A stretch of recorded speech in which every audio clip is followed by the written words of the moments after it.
Foi uma pena, né? Depois de um primeiro tempo bom que o Guarani encarou, o Guarani foi valente, foi organizado e teve competência no primeiro tempo. O jogo foi extremamente difícil nos dois tempos, mas no primeiro tempo o Guarani foi um time organizado que eu não tinha assistido ainda nesse campeonato. Um pouco de bate-papo, um pouco de trabalho do Cordeiro com o Jairo deram uma cara diferente para o Guarani. Não foi nenhuma enormidade, mas foi um time que pelo menos você assistiu durante o primeiro tempo algo diferente que não estava sendo produzido. O Guarani, primeiro, ele perdeu para os próprios erros e isso é uma coisa, infelizmente, corrente nesse campeonato. O Heitor errando, o Lucas Adel errando e outros jogadores errando também, não é? Um jogo contra um time do tamanho do Avaí, com o momento do Avaí, com a pontuação e jogando na ressacada, você não pode errar como o Guarani errou. E as mexidas, elas não funcionaram, não é? Desde a entrada. Eu acho que mais do que a entrada do Camacho foi a saída do Anderson Leite.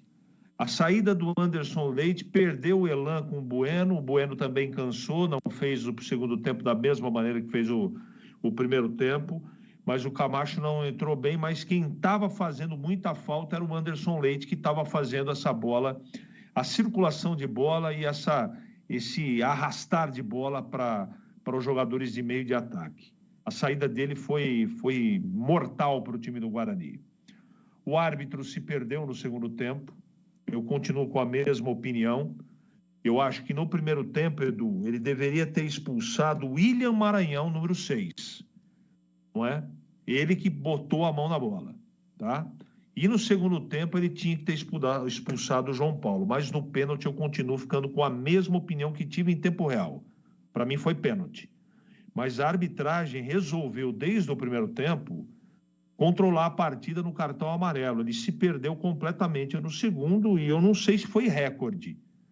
Mas das partidas que eu trabalhei, foi recorde assim, mas de sobra, de distribuição de cartão amarelo. E não é assim que você controla um jogo.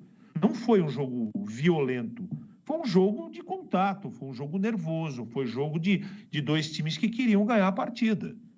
Mas não justifica o número de cartões que esse cidadão acabou distribuindo.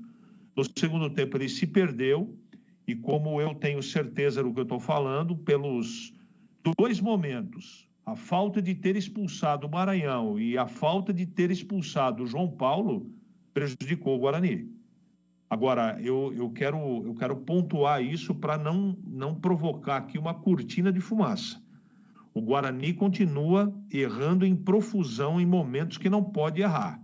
Mas, sem dúvida, nas últimas... Essa é a 10ª partida, seguramente foi a única partida que a gente assistiu algo organizado. E foi nessa partida. Infelizmente, o Guarani perdeu de novo.